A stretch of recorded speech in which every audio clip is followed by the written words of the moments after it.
Son corps s'écrasa sur le sol dans une mare de sang. Il s'enfuit en courant. Il savait qu'il devait rentrer chez lui au plus vite. Il poussa sa porte d'entrée et la première chose qu'il vit était le cadavre de son chien éventré sur le sol, avant d'entendre des cris provenant de l'étage. Il monta l'escalier et entra dans la chambre, d'où se dégageait une odeur nauséabonde, et se retrouva nez à nez avec la sorcière. Elle riait appuyée sur son gros devant le lit vide et taché de sang. Un liquide noir et visqueux lui dégoulinait de ses lèvres, alors que son rire résonnait de plus en plus fort. Il était pétrifié par la peur lorsqu'elle lui dit « Ils sont avec moi. » avant de disparaître dans une brume verdâtre.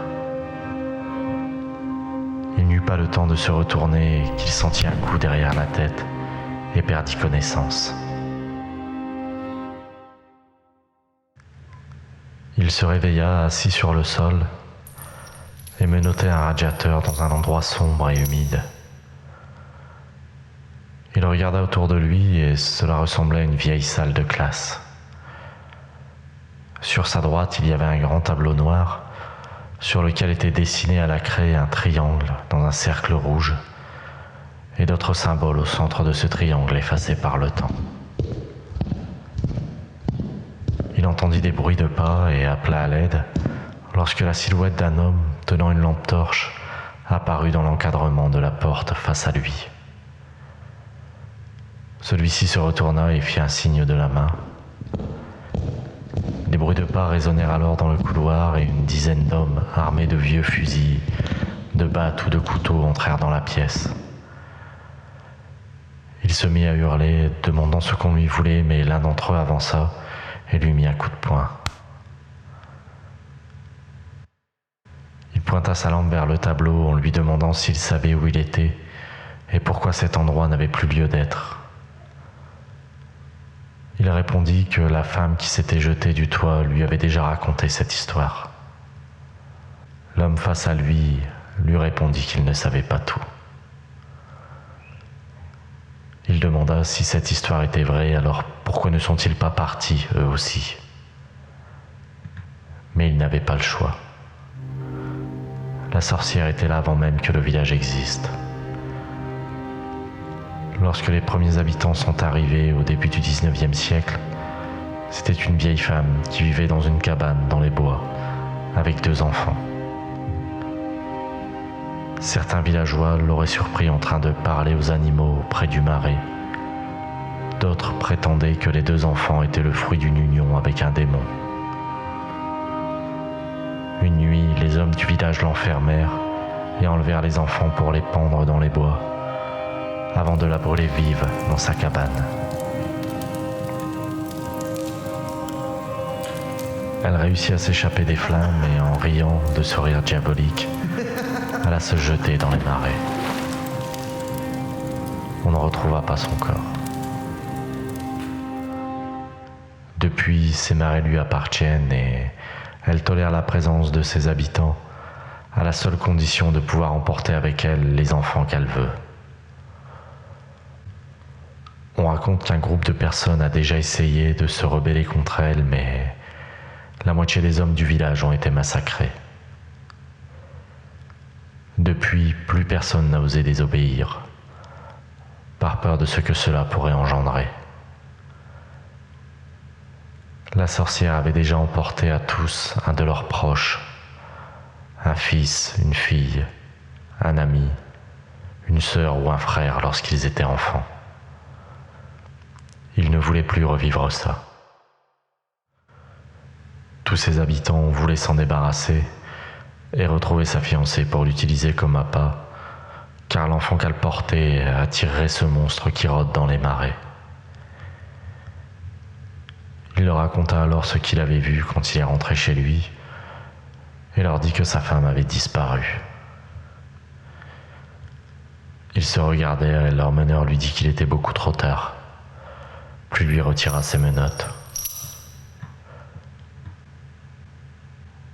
2 hommes l'aidèrent à se relever et le saisit par le bras pour le faire sortir du bâtiment.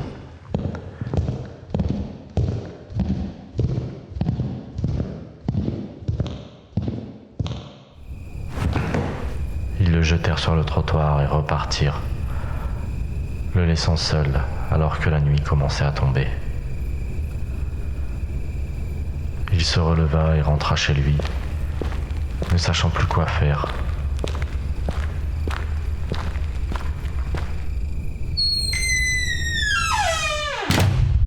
Il poussa la porte de sa maison, enjamba le cadavre de son chien en décomposition, tira une chaise et s'assit, perdu dans le noir durant de longues minutes. Il se demandait, et si toute cette histoire était vraie?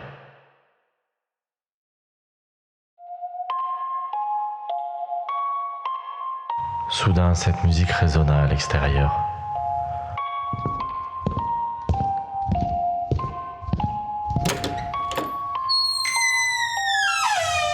Il sortit et vit en bas de la rue sa fiancée, vêtue d'une longue robe blanche, tachée de sang, portant un bébé dans les bras.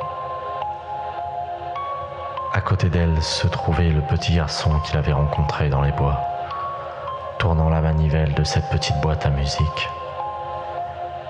Et derrière eux, une dizaine d'enfants semblant venir d'une autre époque. Il l'appelait, mais elle n'écoutait pas. Elle s'en alla et disparut au coin de la rue, suivie par ce cortège macabre alors qu'il courait la rejoindre.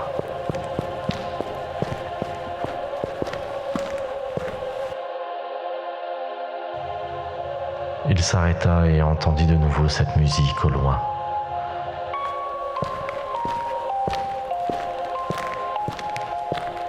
Il suivit cette mélodie dans l'espoir que cela le guiderait vers sa fiancée.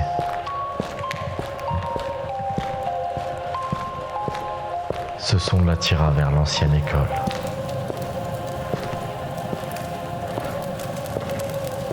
Il approcha lentement alors que des flammes commençaient à détruire l'intérieur du bâtiment. Sur le mur de celui-ci, à côté de la porte, était crucifié l'un de ses agresseurs. Il était torse nu, le corps recouvert d'ecchymoses, de traces de brûlures. Il ouvra péniblement ses yeux tuméfiés et murmura dans son dernier souffle de faire demi-tour, de s'enfuir, qu'il est encore temps. Et il le regarda mourir alors que les flammes ravageaient l'intérieur du bâtiment. Cette musique résonna de nouveau.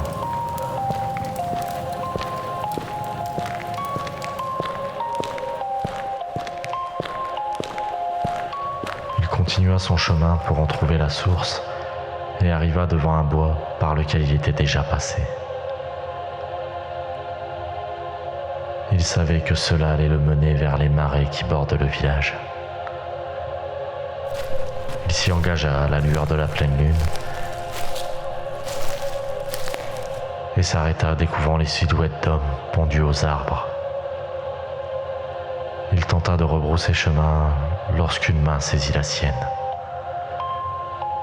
Il s'agissait de sa fiancée, dans sa robe blanche tachée de sang. Il croyait ne plus la revoir, mais avant qu'il n'eût le temps de poser la moindre question, elle mit son doigt sur sa bouche et l'attira avec elle.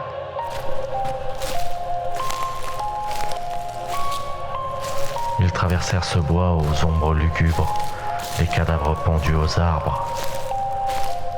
Il reconnut certains de ses agresseurs, et d'autres qu'il n'avait jamais vus. Puis ils arrivèrent sur ce petit chemin au bord du marais. Il tourna la tête et vit sa conjointe qui lui tenait toujours la main. Celle-ci le regarda en souriant. Son visage lui parut étrange. Ce sourire déformait ses traits de manière effrayante. Puis elle pointa l'autre rive. Ils avancèrent alors vers le bord du marais, lorsqu'il vit de l'autre côté sa fiancée, à genoux, pleurant les yeux rivés sur l'eau. Il sentit la main qu'il tenait devenir rugueuse, gluante et humide. Il tourna la tête, entendant ce rire, et tomba à la renverse, voyant qu'il était à côté de la sorcière, qui le pointait du doigt avant de se jeter dans l'eau.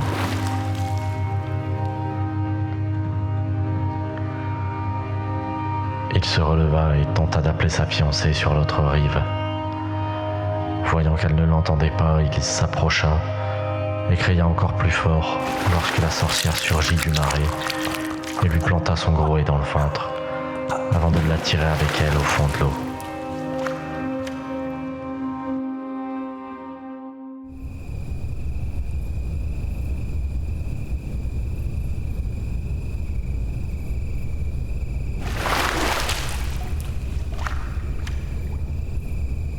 Son corps remonta quelques minutes plus tard et flotta à la surface.